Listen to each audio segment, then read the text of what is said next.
मंत्री महोदय, आपल्या कानापर्यंत नक्की आलं असेल की आपल्याकडे जे CPR हॉस्पिटल आपल्या कोल्हापूरमध्ये आहे, या CPR मध्ये जे CS आहेत, त्या CSनी कुठल्या कर्मचाऱ्यांच्या कुठे ड्युट्या लावायच्या, ज्यांची कोणाची वैद्यकीय बिलं वगैरे काढायची असतील तर त्या प्रत्येक कर्मचाऱ्याकडून किती किती पैसे घेतले त्याची प्रत्यक्षपणे डायरी त्यांच्या तिथे CSच्या केबिनमध्ये अध्यक्ष महोदय मिळाली की याच्याकडून एवढे ठरले होते परंतु एवढे आले, एवढे यायचे बाकी आहेत.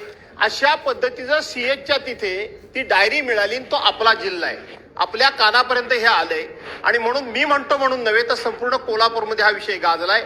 आपण या विषयाची बादशाह पण इथे आहेत, म्हणजे आमचे मुश्रीफ साहेब, आणि म्हणून आपण संपूर्ण त्या हॉस्पिटलची चौकशी करून जर ते खरोखर दोषी असतील तर, मी असं कधीच म्हणत नाही, तर आपण त्यांना पाठीशी न घालता, कारण त्यांची बदली आपण केलेली आहे, आणि म्हणून आपण त्यांना पाठीशी न घालता ही डायरी जर आपल्यापर्यंत आली असेल तर आपण कठोर चौकशी करून त्यांच्यावर कठोर कारवाई करणार का?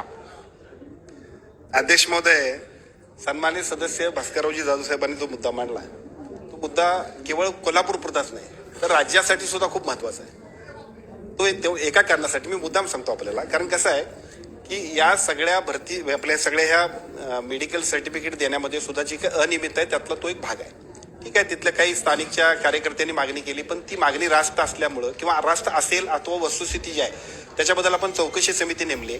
त्या चौकशी समितीमध्ये जे जे दोषी असतील त्यांच्यावरती तर कारवाई होईलच, त्याच्यात वाद नाही, पण केवळ तेवढ्यावर थांबून चालणार नाही. राज्यासाठी महत्वाचं एवढ्यासाठी म्हणतो की आम्ही सगळेजण काम करताना मेडिकल बिलासाठी ज्या पद्धतीची आर्थिक मागणी केली जाते हा सगळ्या राज्यातल्या अनेक ठिकाणचा विषय, सगळे कर्मचारी जे आहेत त्याच्यामध्ये त्रस्त असतात. त्यामुळे मला असं वाटतं की तुमच्या प्रश्नाच्या निमित्तानं आम्ही आपलं जाहीर करतो की आमच्या आरोग्य विभागाच्या वतीनं सगळ्या जी काही मेडिकल बिलं घेतली जातात त्या सगळ्यांची ऑनलाईन पद्धतीने आम्ही काम केलं पाहिजे, म्हणजे तिथं थांबणार नाही, विलंब होणार नाही, आणि अशात जो उशीर होईल त्यांच्यावरती कारवाई होणं सुद्धा अपेक्षित आहे. ते सुद्धा आम्ही निर्णय घेतो.